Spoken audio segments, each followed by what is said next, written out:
ప్రభుత్వం ఏర్పడిన తరువాత సీఎం చంద్రబాబు వేగవంతంగా నిర్ణయాలు తీసుకుంటున్నారు.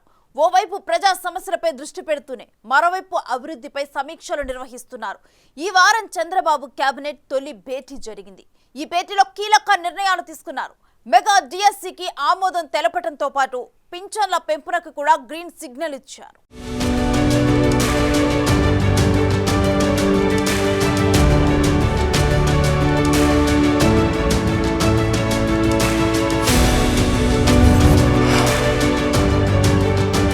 చంద్రబాబు నాయుడు 4వ సీఎం అయిన తర్వాత కేబినెట్ తొలి భేటీ జరిగింది. ఈ భేటీలో కీలక నిర్ణయాలు తీసుకున్నారు. ప్రమాణ స్వీకారం తర్వాత సీఎం సంతకం చేసి 5 ఫైళ్లకు కేబినెట్ ఆమోదం తెలిపింది. మెగా డిఎస్సి నోటిఫికేషన్ ఇచ్చేందుకు మంత్రి మండలి గ్రీన్ సిగ్నల్ ఇచ్చింది. డిఎస్సి ద్వారా 16,347 పోస్టుల భర్తీ కానున్నాయి. కొత్తగా టెట్ నిర్వహించాలని, టెట్ లేకుండానే డిఎస్సి నిర్వహించాలని 2 రకాల ప్రతిపాదనలపై కేబినెట్లో చర్చించారు. జూలై 1 నుంచి డిఎస్సి ప్రక్రియ మొదలయ్యేలా సీఎం ఆదేశాలిచ్చారు.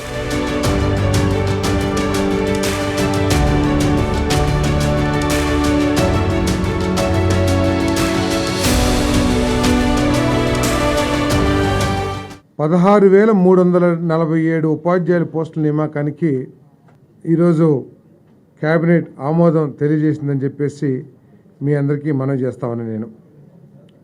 అంటే ఎస్జిటీలు, పీఈటీలు డిఫరెంట్గా ఉన్నాయి. అంతేకాకుండా అన్ని స్కూల్స్కి సంబంధించి ట్రైబల్ వెల్ఫేర్ కానివ్వండి, లేకపోతే గవర్నమెంట్ స్కూల్స్ కానివ్వండి, అన్నిటికీ సంబంధించి ఈ 16,347 పోస్టులు అని చెప్పేసి మీకు మనవి చేస్తామన్నాను. ఎన్నికల్లో హామీ ఇచ్చిన విధంగా పింఛన్ల పెంపునకు కూడా మంత్రివర్గం ఆమోదం తెలిపింది. దీంతో వచ్చే నెల నుంచి 3,000 నుంచి 4,000 రూపాయలకు పెరిగింది. పింఛన్ల విషయంలో ప్రభుత్వం మరో కీలక నిర్ణయం తీసుకుంది.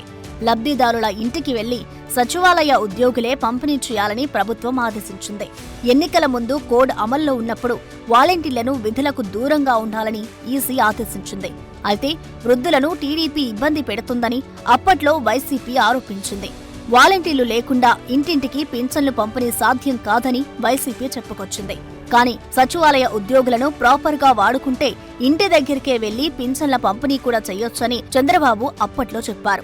అదే విషయాన్ని ఇప్పుడు నిరూపించనున్నారు.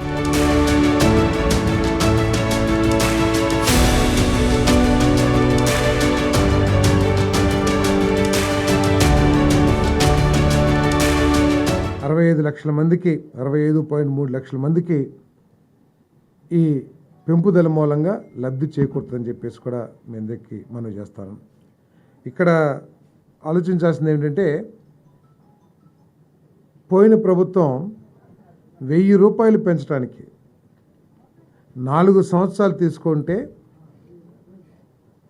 ఈరోజు చంద్రబాబు నాయుడు గారి నాయకత్వంలోని ప్రభుత్వం 1,000 రూపాయలు పెంచడానికి కేవలం ఒక 10-15 రోజులు మాత్రమే తీసుకోవటం దీంట్లో సంతోషించదగ్గ విషయం అని చెప్పేసి కూడా మీ అందరికీ మనం చేస్తాను. ఈ పెన్షన్ని జూలై 1వ తారీఖున సచివాలయం స్టాఫ్తో ఇంటింటికి, ప్రతి ఇంటికి తీసుకువెళ్ళి ఉదయం 6 గంటల నుంచి సాయంత్రం లోపల ఇవన్నీ కూడా పెన్షన్ అన్నింటినీ కూడా పెన్షన్దారులు చేతిలో పెడతామని చెప్పి డిస్ట్రిబ్యూట్ చేస్తామని చెప్పేసి కూడా సవినీయంగా మనవి చేస్తామని నేను. ప్రభుత్వం బడ్జెట్ పెట్టనుంది. దీంతో అసలు ఖజానాలో ఉన్న నిధులెన్ని, ప్రభుత్వానికి ఉన్న అప్పులెన్ని అని తేలాల్సి ఉంది. దాన్ని బట్టి రాష్ట్ర ఆర్థిక పరిస్థితి అంచనా వేయొచ్చు. దీంతో పలు శాఖల్లో వాస్తవ స్థితిగతులపై ప్రభుత్వం శ్వేతపత్రాలు రిలీజ్ చేయనుంది. దీనికి కూడా కేబినెట్ ఆమోదం తెలిపింది.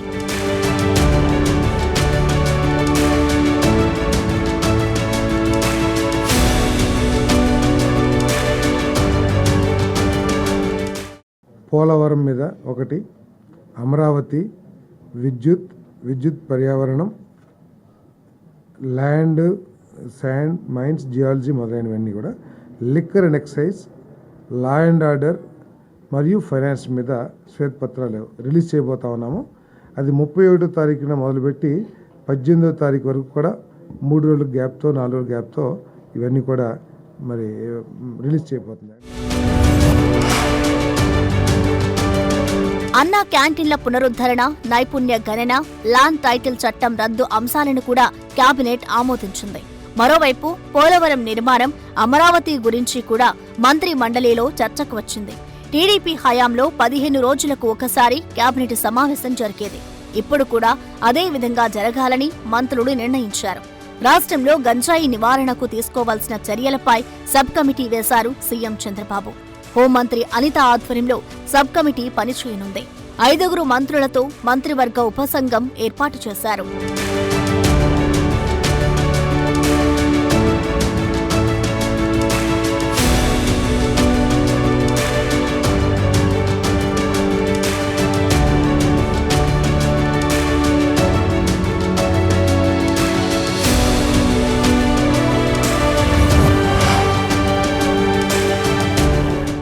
ఎన్నికల్లో ఘన విజయం సాధించిన తర్వాత సీఎం చంద్రబాబు మంగళవారం తన సొంత నియోజకవర్గంలో పర్యటించారు. మొదట అర్ధతరంగా నిలిచిపోయిన హంద్రీనీవా కాల్వ పనులను పరిశీలించారు. గత 5 ఏళ్ల పరిస్థితి గురించి అధికారులను అడిగి వివరాలు తెలుసుకున్నారు. ఇక వెంటనే కాల్వ పనులు మొదలుపెట్టాలని ఆదేశించారు. రాత్రి ఆర్ఎండ్బి అతిథి గృహంలో స్థానిక ప్రజలు, కార్యకర్తల నుంచి వినతులు స్వీకరించారు.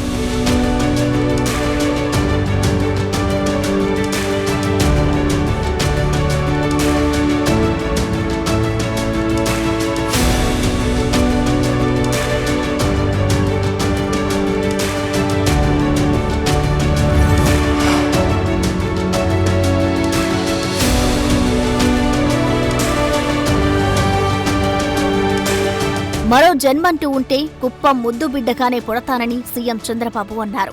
తాను నియోజకవర్గానికి రాకున్నా కుప్పం ప్రజలు తనను ఆదరించారని అన్నారు.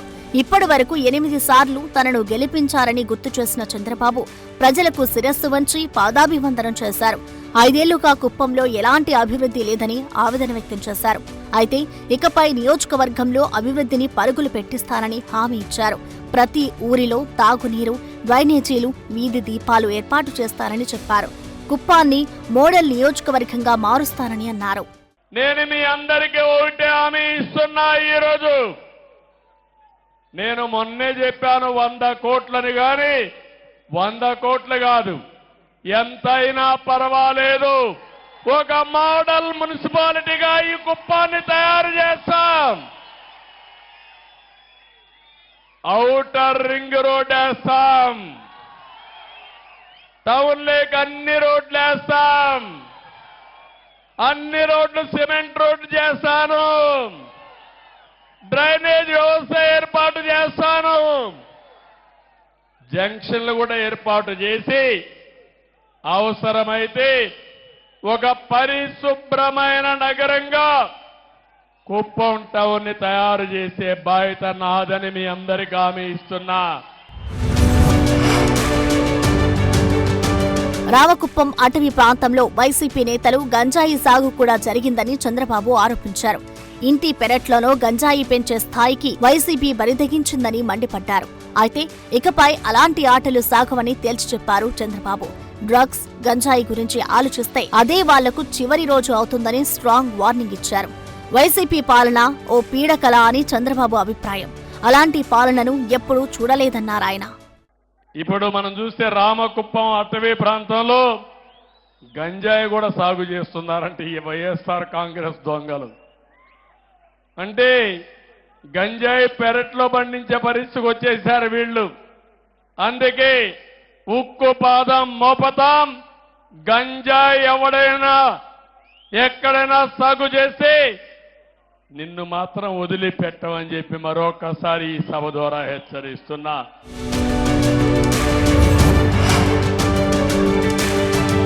రైతుల పాస్ పుస్తకాలపై జగన్ ఫోటో ఎందుకని చంద్రబాబు ప్రశ్నించారు.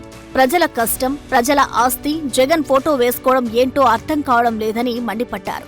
ఎన్నికల్లో హామీ ఇచ్చినట్టే ల్యాండ్ టైటిలింగ్ యాక్ట్ రద్దును ఆమోదించామన్నారు. అంతేకాకుండా పాస్ పుస్తకాలపై జగన్ ఫోటో తీసి రాజముద్ర వేసి ఇస్తారని చంద్రబాబు కుప్పంలో హామీ ఇచ్చారు.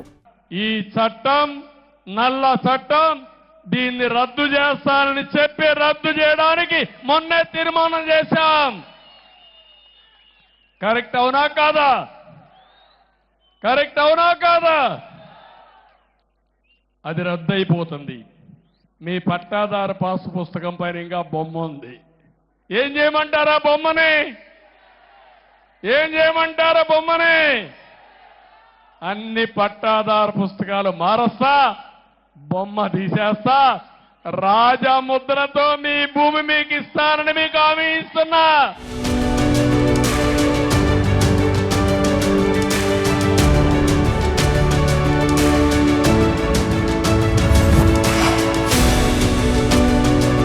కుప్పంలో రెండో రోజు పర్యటనలో కూడా చంద్రబాబు బిజీగా గడిపారు. కుప్పం అతిథి గృహంలో అధికారులతో సీఎం సమీక్షా సమావేశం నిర్వహించారు. నియోజకవర్గ అభివృద్ధికి రానున్న రోజుల్లో అమలు చేయబోయే ప్రణాళికలపై అధికారులకు దిశానిర్దేశం చేశారు. కుప్పం సమగ్ర అభివృద్ధికి యాక్షన్ ప్లాన్ సిద్ధం చేయాలని ఆదేశించారాయన. ఆర్ఎన్బి అతిథి గృహంలో చంద్రబాబు మరోసారి స్థానిక ప్రజలకు కలిశారు. వారి నుంచి వినతులు స్వీకరించారు. వీలైనంత త్వరగా అందరి సమస్యలు పరిష్కరిస్తామని హామీ ఇచ్చారు. చంద్రబాబు కుప్పం పర్యటన సాదాసీదాగా జరిగింది. సీఎం పర్యటనకు ఉండే సెక్యూరిటీ లేకుండా మామూలుగానే చంద్రబాబు పర్యటించారు. పోలీసులు ప్రత్యేక సెక్యూరిటీ కూడా లేదు.